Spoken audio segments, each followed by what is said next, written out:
A crumbling structure loomed like a forgotten guardian knight. It was a statue of a wraith, an old, broken statue with its hands outstretched. Suddenly, the air crackled with cosmic energy, and from the wraith's stone fingertips, a vibrant swirl of orange light erupted.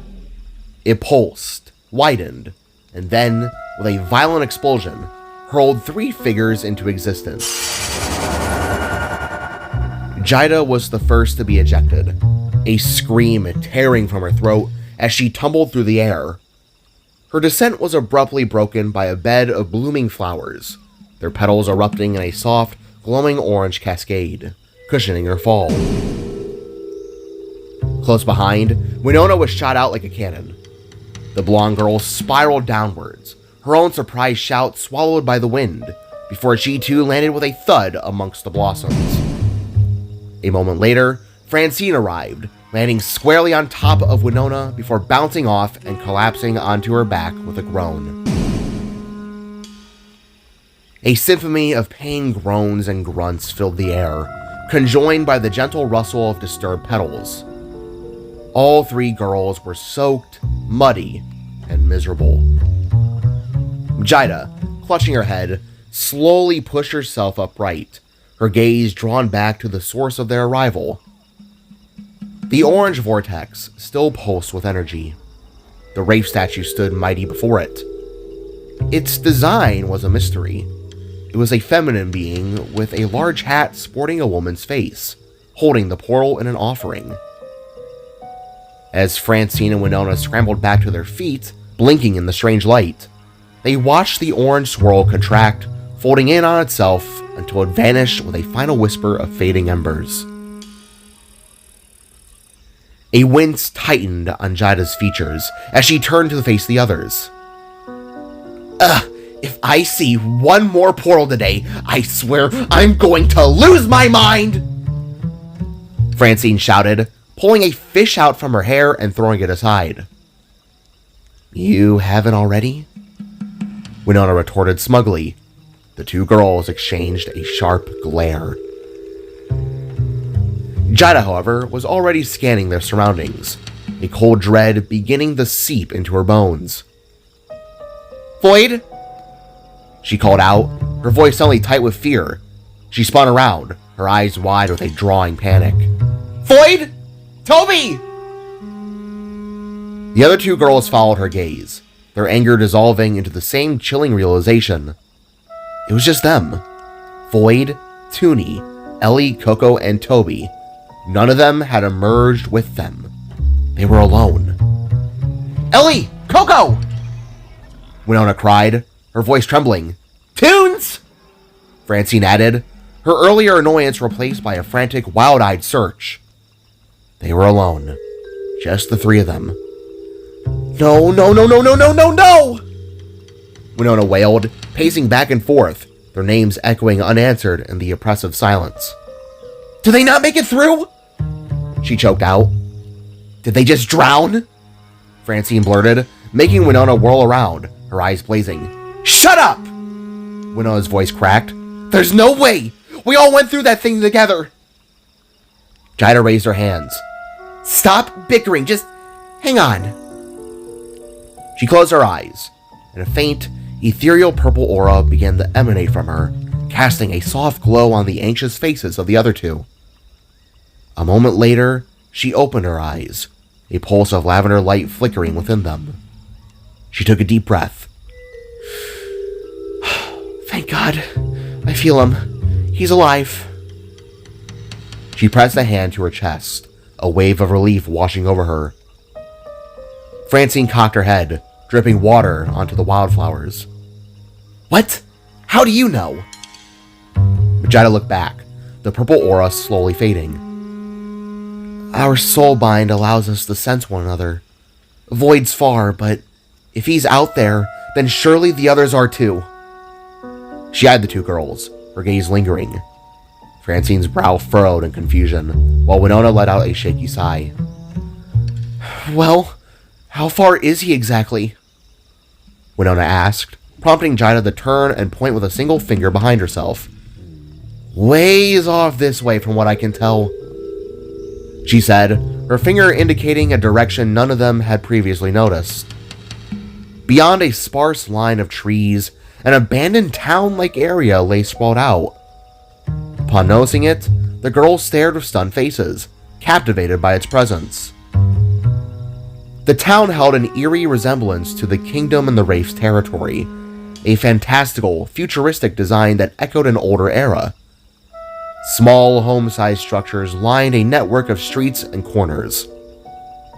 But they were all empty, devoid of power, of life, of anything except rot and decay. Nature was slowly reclaiming what had been lost. The girls exchanged glances, nervous glances. They've all got to be out there somewhere, Jaida reinstated, her eyes flashing with that subtle purple light once more. We have to find them. Let's go. She began to jog ahead, her steps surprisingly light despite their ordeal. Winona followed without question. Francine, however, lagged behind. Hey! Can't we just catch our breath for a frickin' minute? She called out, before huffing and begrudgingly falling in the step.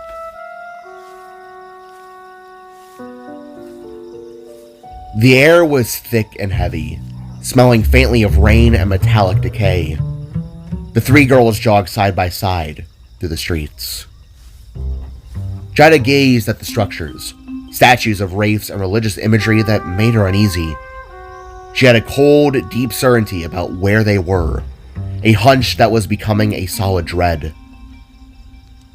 Winona stopped abruptly by a dried-out water fountain, its base cracked and lined with mold. Above it, a colossal broken mural shimmered with a residual gold design. It was a proclamation sign. For the glory of Warnog, to the great land of Ophis. Winona murmured, reading the faded script aloud. Jaida's shoulders slumped. Ophis, she huffed, stepping away from the fountain. The confirmation felt like a physical blow.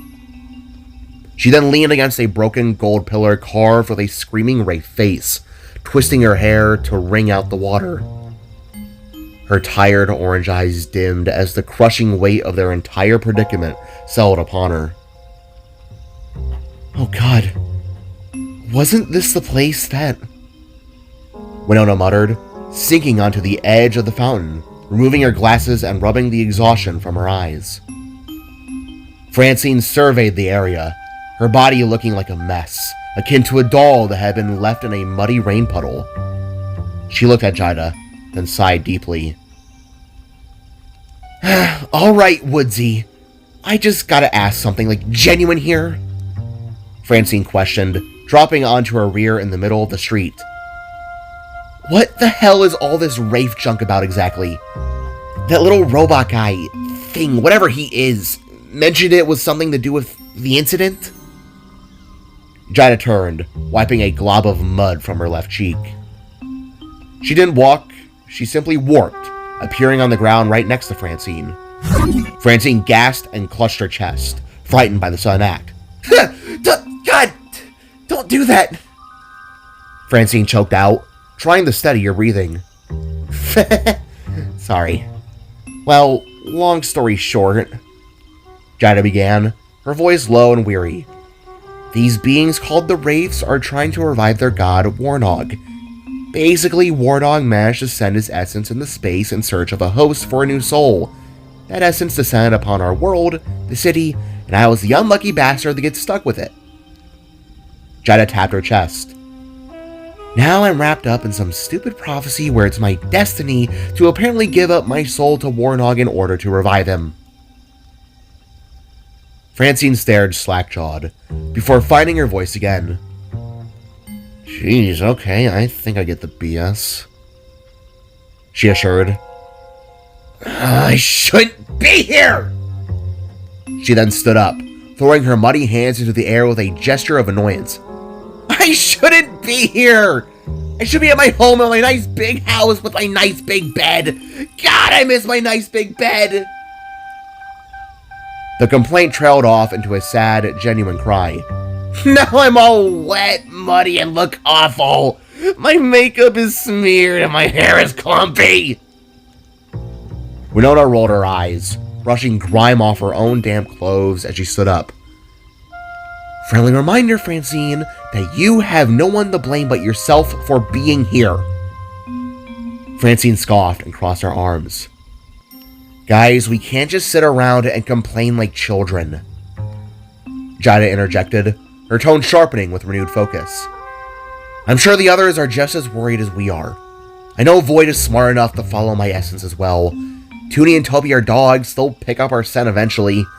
Ellie is a literal cave woman out of time, she'll manage to get here. And Coco is probably the smartest next to you, Winona. Surely she's got a plan. Jaida then gestured with her head towards the abandoned street ahead. They're all probably on the move as we speak, which means we should do the same. Let's go, ladies. Winona and Francine exchanged a hesitant glance. A momentary truce reached through shared exhaustion, and followed Jaida deeper into the town. For a long while, their silence was broken only by the squelch of their shoes and the quiet clicking whir of Winona's camera. Despite being drenched, her satchel had protected the device. Francine shivered visibly, arms crossed tightly, marching between the remnants of an alien community. The layout was oddly recognizable. Abandoned shops, homes, and what looked like a dried-up park, all rendered in the alien, gold, and wooden aesthetic of Ophis. Where is everyone? Winona whispered, adjusting her glasses. Clearly not here. Francine replied dryly, glancing up at the strange, orange-blue star-colored sky. I recall Viexa calling Ophis a kingdom. Jaida muttered, scanning the empty windows. What kind of kingdom has no subjects? It's almost like Salvaheim, just weirder. Jaida was mid-sentence when she unexpectedly stumbled, catching herself mid-fall with a quick reflexive warp that stabilized her instantly. She turned back, her gaze, along with those of the other two girls, fixed on the street where her foot had caught. Imprinted in the abandoned road, right where the pavement had cracked, was a colossal, undeniable mark. It was shaped like a hand, but the fingers and palm were accompanied by massive, paw-like claw marks mixed in. It was like a blend of two beings. They couldn't decipher if it was a handprint or a monstrous footfall, but the sheer size stole their breath. Big footprint, Winona announced, slowly dropping her jaw and immediately raising her camera to snap several rapid-fire photos. Francine stared at the ground, unimpressed by Winona's enthusiasm. No, dip, Winnie. Jaida, however, felt a deep cold knot tense in her gut. There wasn't just one print. Several of them scarred the street, smashing through the pavement and concrete like tissue paper. Whatever had left them had been a force of terrible destruction. Houses were cracked open, walls were clawed, and the path of the creature looked like the aftermath of a hurricane or a twister. To make matters worse, hazy, dark stains lay faded across the broken structures. They weren't brown or red, they were a faded orange. They all noticed the smears at the same time. Well, that doesn't look good, Jaida muttered, looking around nervously. Is that blood? Francine asked, her earlier sass and unease replaced by genuine fear. Winona quickly shook her head. It can't be. It's too orange. Blood that old would be more brown by now, she stated. No, Jaida corrected, swallowing hard. Wraiths bleed an orange color. I don't want to alarm you guys, but... She let a faint surge of cosmic energy flare around her hands. Just be wary, okay? The girls nodded grimly. Jaida then suddenly turned, her eyes catching something that piqued her curiosity. Another building, one similar in design to... Is that a grocery store? She asked, seeing a depiction of an alien creature with a shopping cart of some kind upon its sign. The girls looked at each other, then slowly marched ahead.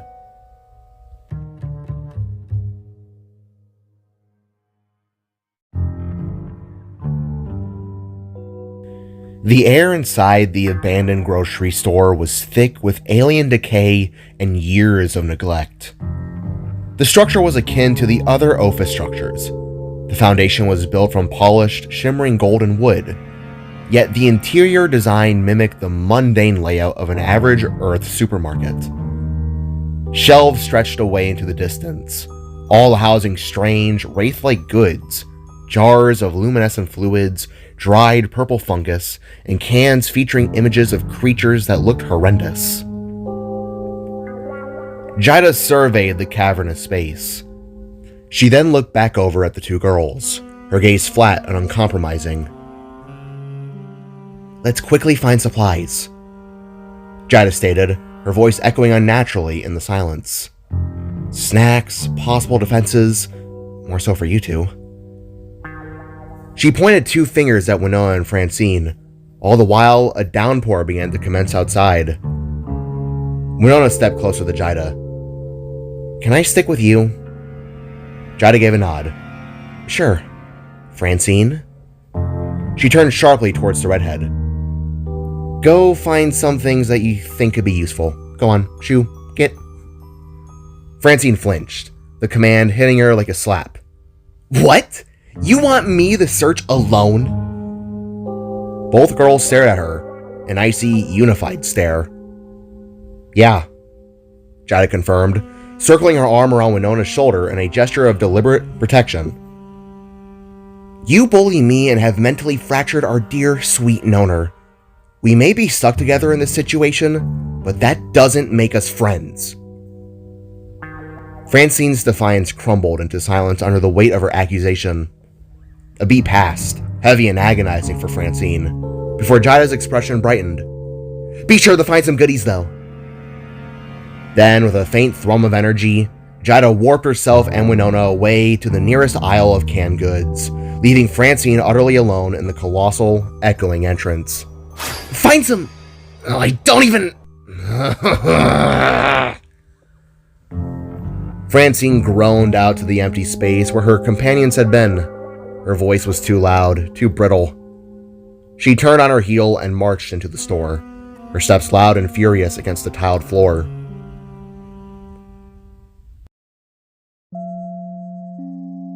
Silence hung heavy across the vast interior, broken only by the soft shuffles of Jaida and Winona collecting items. They stood side by side, pulling down strange, unlabeled cans and strangely packaged nutrient bars.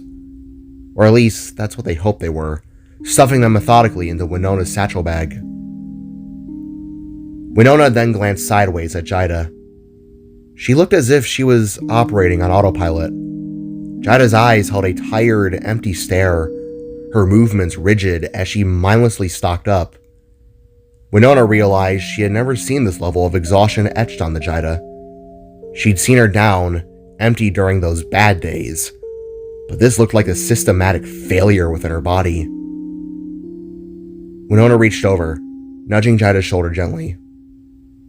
"Hey, girlfriend. How are you holding up?" Jaida's head slowly turned, her face tired. "Like a house of cards ready to fall down," she whispered, rubbing her forehead wearily. "Sorry, just... so much has happened in a short span of time." She sighed, leaning momentarily against a dusty shelf. "Voyd had every right to be upset with me. I shouldn't have jumped in without warning. Now you're all in danger because of me." Jaida explained, her hair flashing blue ever so gently. Winona smiled, however, softly, and bumped her elbow against Jaida's ribs. "Hey, don't beat yourself up over it. If I saw my mom again in that situation, I'd probably do something even more stupid," Winona admitted, shrugging slightly. "Even then, it was us who decided to follow. We made the choice to stand by you. So, don't beat yourself up over it, okay?" Jaida gave a slow, measured nod. Thanks. She returned the stacking cans. How are you? Holding up with Francine and all being here. Winona's features contracted instantly into a frown. Splendid. Honestly, out of everything that's happened today, your mom, the interdimensional travel, the sharks, she's still gotta be the worst of it. Her eyes dimmed, mirroring Jaida's fatigue. Are you really done with her? Jaida asked, carefully observing Winona. I've just never seen you so angry. Winona paused, thinking back to her explosive outburst hours earlier. She cringed internally at the memory of her uncontrolled, almost childish response. Yet that tired sorrow and justified anger swept back over her. She eyed Jaida firmly.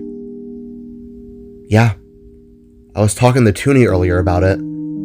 I'm just ready to move on. A genuine, determined smile returned to her face. There's more important things to focus on in my life. You, our friends, school, the future in general. She listed them while continuing to place items into her satchel. I can't keep focusing on the past if it only hurts me. I gotta move on. She took a long, steady breath, the sentiment settling deep in her chest. Gotta move on. She repeated, her gaze setting into a neutral, resolved stare. Jaida smirked, a flicker of her usual mischief returning. What do you think she's doing right now? You think she's actually getting food or just pouting? Winona's returning smirk was edged with a wicked amusement. Knowing her, she's probably walking with her fists clenched, grumbling something like, "This is so stupid! Why do I have to be stuck in this awful place?" Winona threw her fists down at her sides, crouching low to appear shorter, and waddled with an exaggerated, penguin-like motion. Jaida couldn't help the burst of laughter that escaped her, and Winona joined in, the sound cutting through the oppressive quiet of the alien store. Ugh, this is so stupid! Why do I have to be stuck in this awful place? Francine grumbled, her fists clenched firmly at her sides, exactly as Winona had predicted. She marched down a darkened aisle on the far side of the building, her internal monologue a stream of frustrated self-pity. She glared at the racks of unpleasant food, a squid-like being suspended in a jar of sickly yellow brew, weird candy bars wrapped in shimmering foil that seemed to pulsate faintly, a desiccated reptilian-looking chicken leg that had long since surpassed any recognizable expiration date.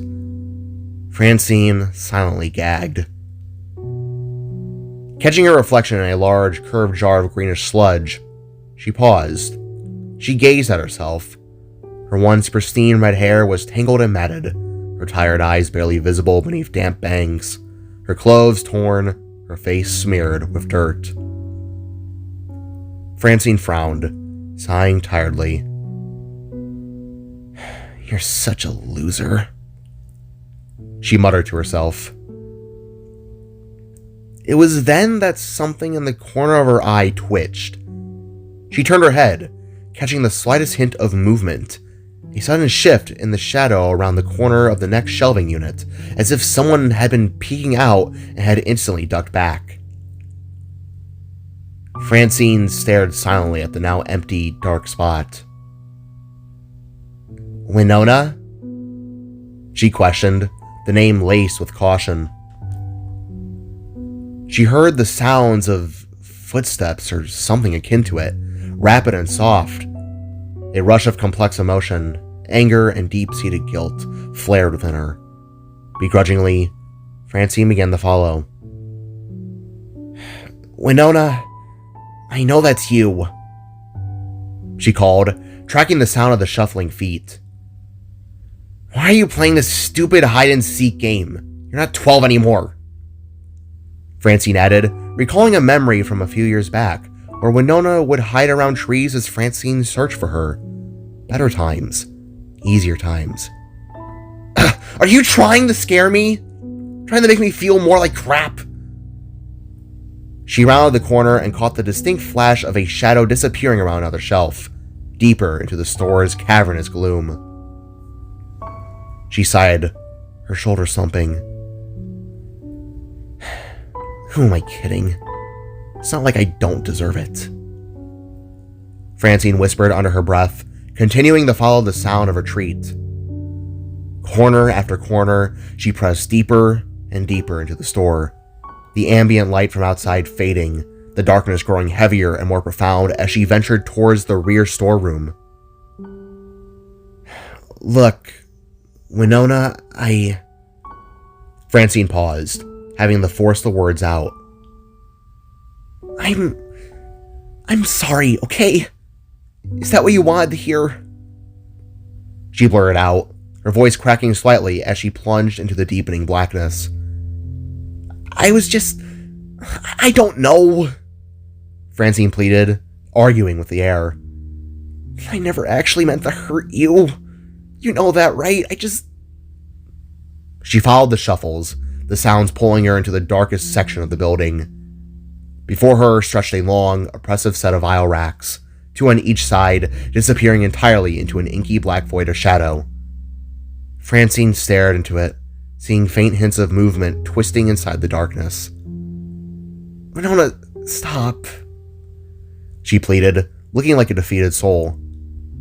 Can we just talk? Like actually talk? The shadows continued to shift and move gently, silently watching. Francine was so tired, so beaten down.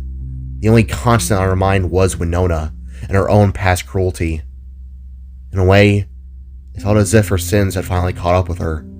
Being trapped here, stranded, was the punishment she had earned. Winona, Francine started anew, her final defense collapsing. Then, faint but unmistakably clear, she heard it. A peal of laughter echoing from the completely opposite end of the store. Joyful, shared, and light.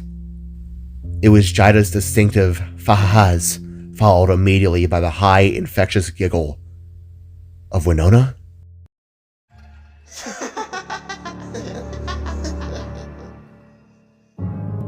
Francine slowly swiveled her head back towards the deep shadows. Something was still moving there. Something that was now growing, a shifting mass defying the laws of structure.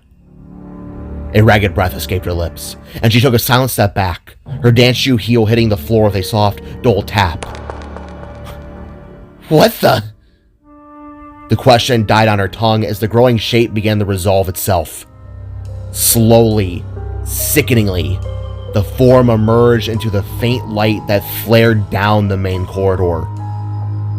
It was dozens upon dozens of tiny, rubbery, wriggling green hands. They spilled out of the gloom, clinging to the steel of the shelves, glowing with an ominous faint teal luminescence. They moved like a colony of insects, a crawling, squirming mass that built upon itself. Francine's eyes strained, bulging so wide they felt painful against her skull. What? She stammered, the words catching on the primal panic rising in her throat. The mass continued to swell, consuming the space between the shelves, its true form still concealed largely by deep, enveloping shadow of the black hall. Then, 2 enormous, bulging green orbs snapped open.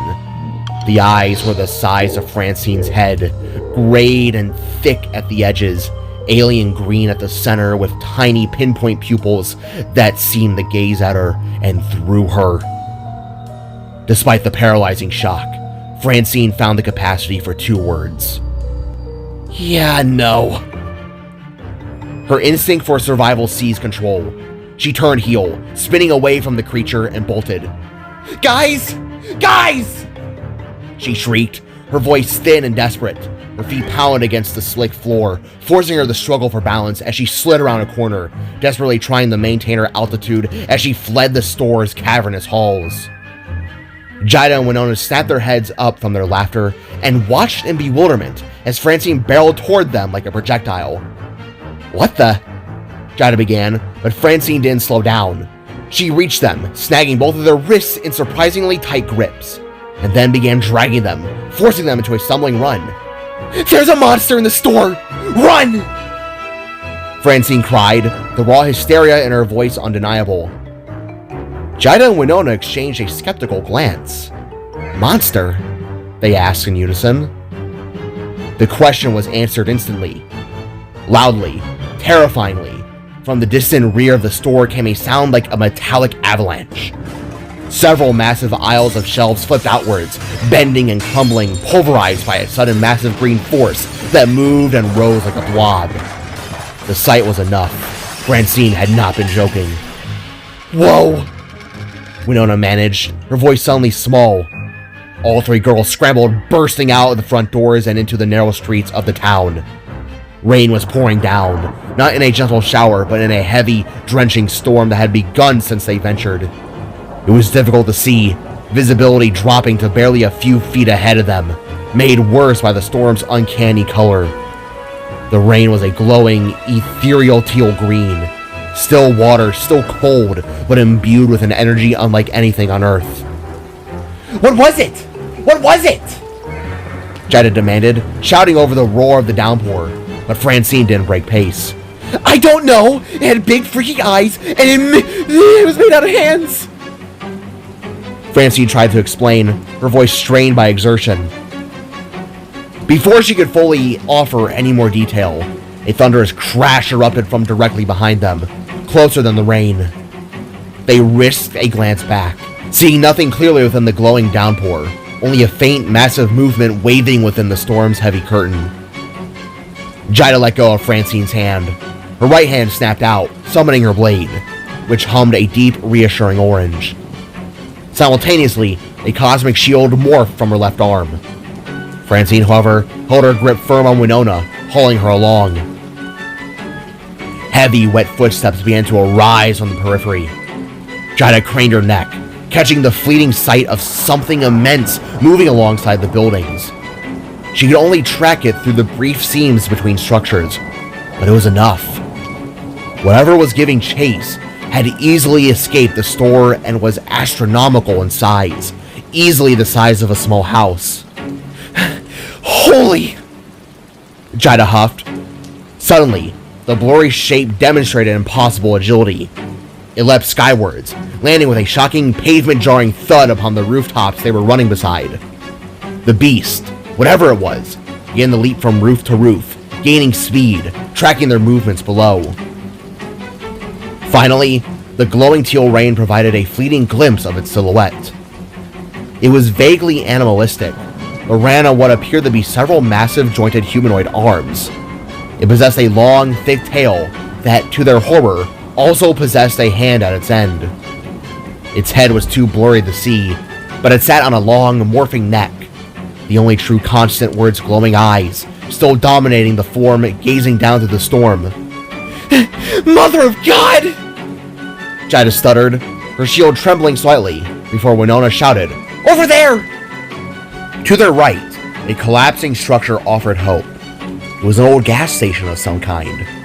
Old alien vehicles rusting into the pavement sat on flat, tired wheels, while gas pumps and a skeletal overhead hanger stood mostly steady. All three girls turned heel, scrambling off the slick main road. They slid behind one of the hulking, abandoned cars, pressing their backs against the cold, corroded metal. Jaida held her sword and shield steady, her breath coming in short, sharp gasps. Francine, in a state of primal terror, maintained her iron grip on Winona's hand. Winona pulled slightly, trying to free herself, but Francine, strangely protective and fiercely desperate, held her tight.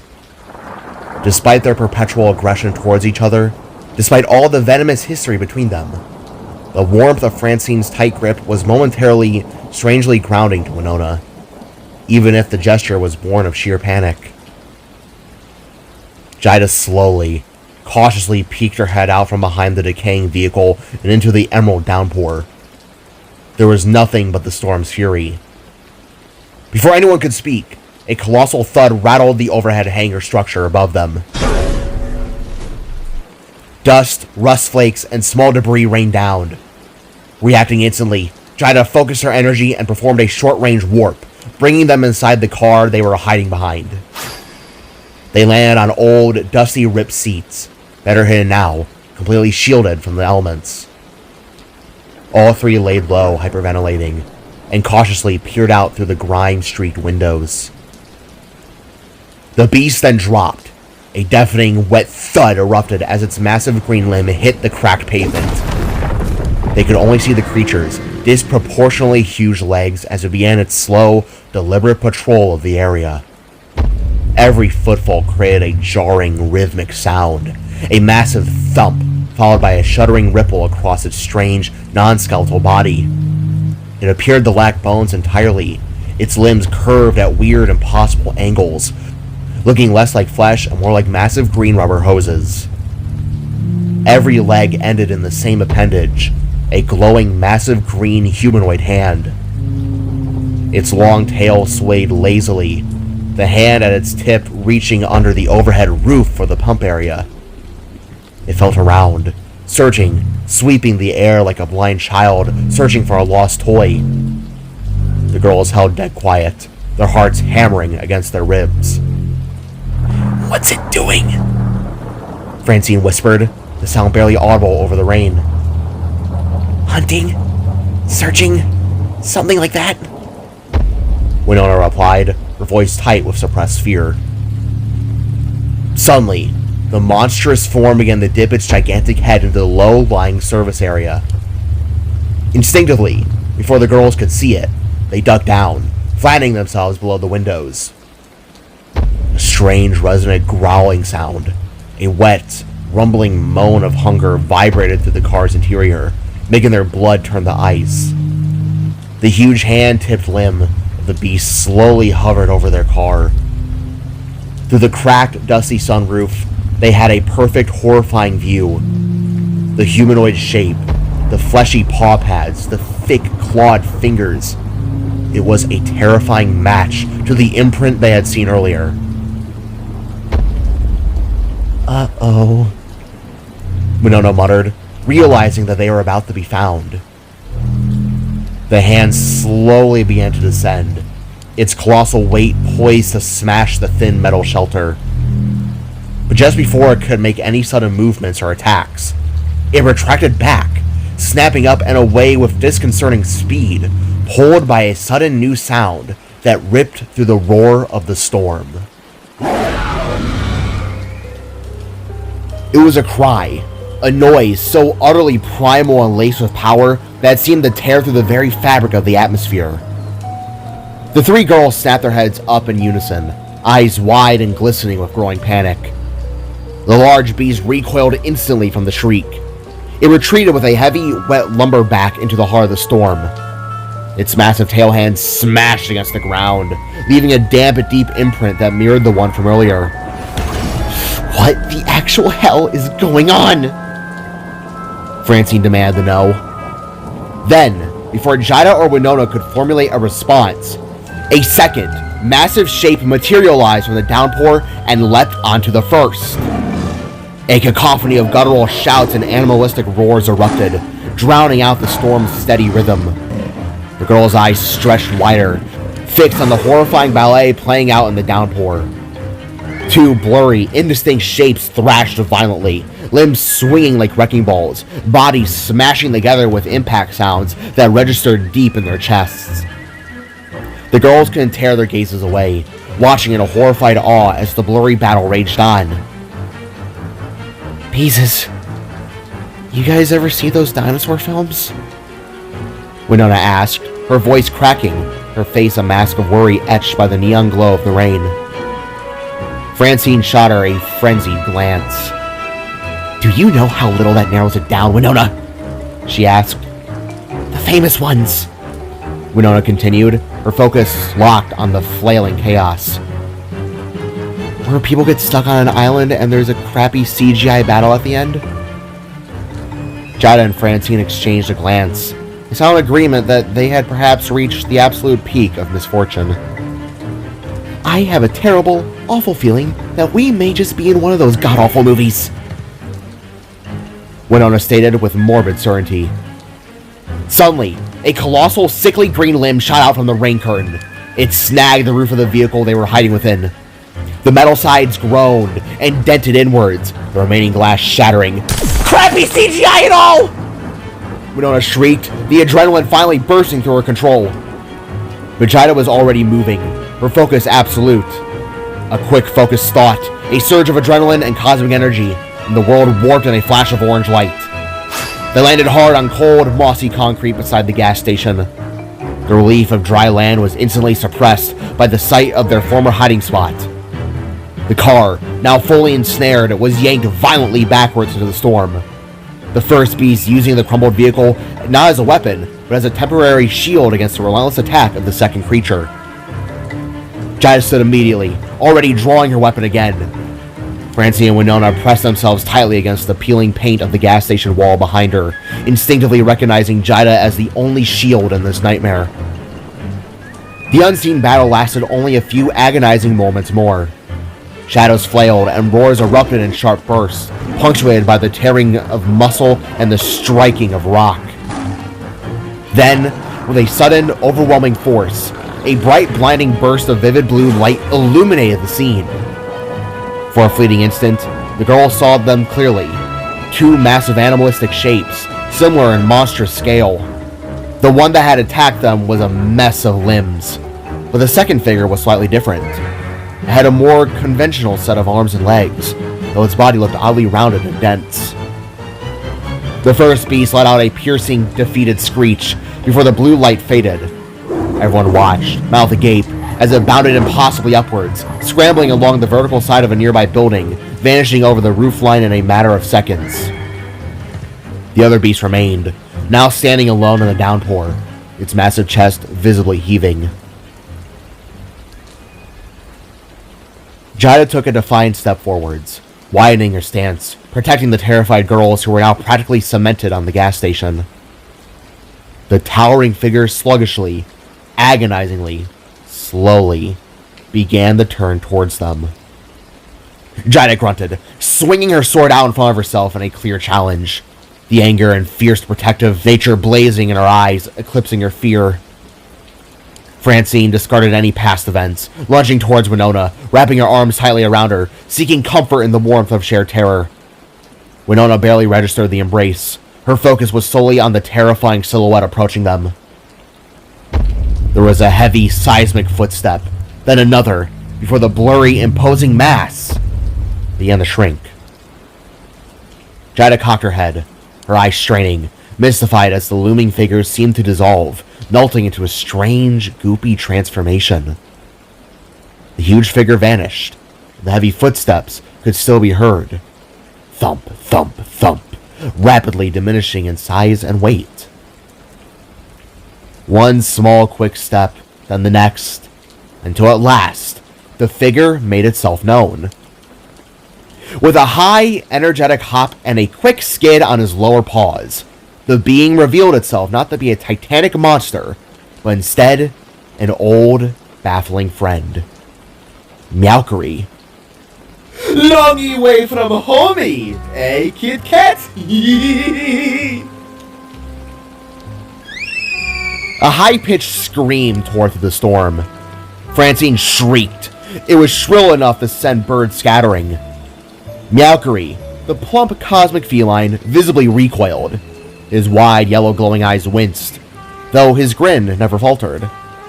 His ears flattened against his round head as he turned away slightly, as if the sound physically pained him. Winona simply stared, her mouth slightly agape, while Jaida's weapons dissolved in the shimmering motes of light as recognition lit up her face. Meowy!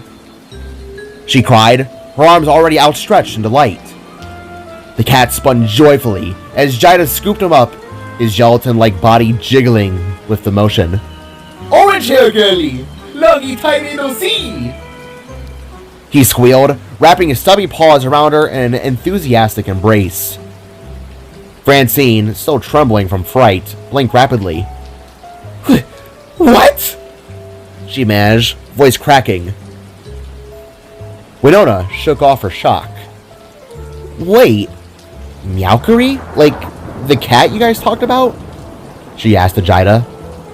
The freckled-faced girl set the feline down with a grin, and he immediately struck a pose, one paw extended theatrically. It was then that they noticed that he was wearing a brown backpack of some kind, filled with unknown items. The one and the only E, he declared, spinning on his nubby little feet with a flourish. Unable to resist, Winona crouched and shook his paw. Hi, I'm Winona.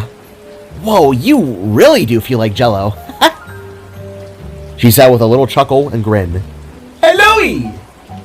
Meowy chirped before his gaze slid to Francine, his big head tilting with exaggerated curiosity. Before Jaida could interject, Meowy's body stretched like taffy, elongating forwards until his face was mere inches away from Francine's.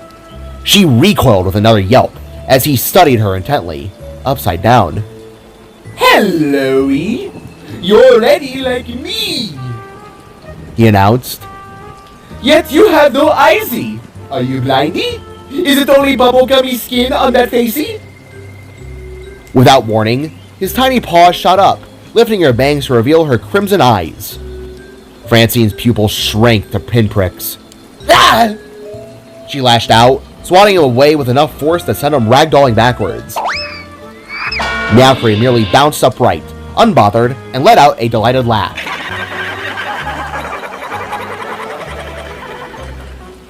Forgive me, Francine. I am a silly yet curious meow meow.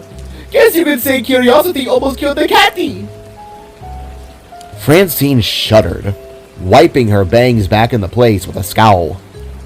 Oh, I already don't like you. She then froze. Wait, how did you know my name? Jaida shrugged. He just knows everyone somehow. Don't worry about it.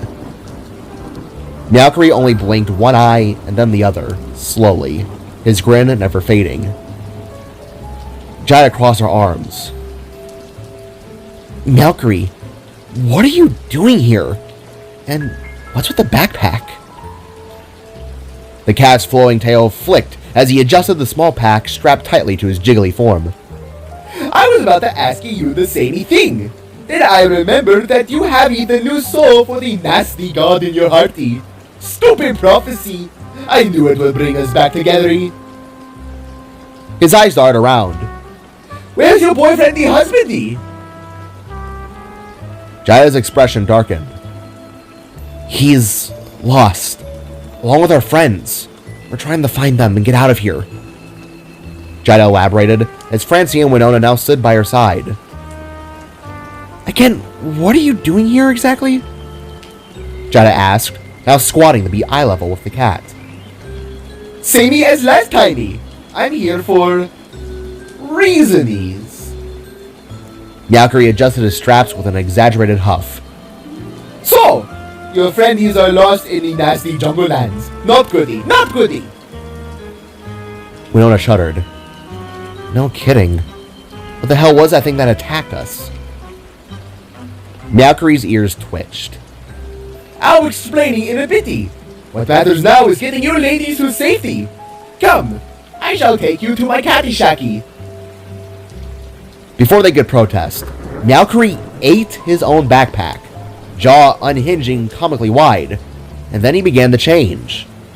His body swelled, bubbling and shifting until his body transformed into the vague shape of an off-road vehicle, his gelatin form mimicking the shape of a rugged jeep in a way. His wide eyes became the headlights, his mouth the grinning front bumper. The doors, which jiggled disturbingly, swung open with a wet schlup. Hoppy inny! Jaida, unfazed, climbed right into the driver's seat, as if this were perfectly normal.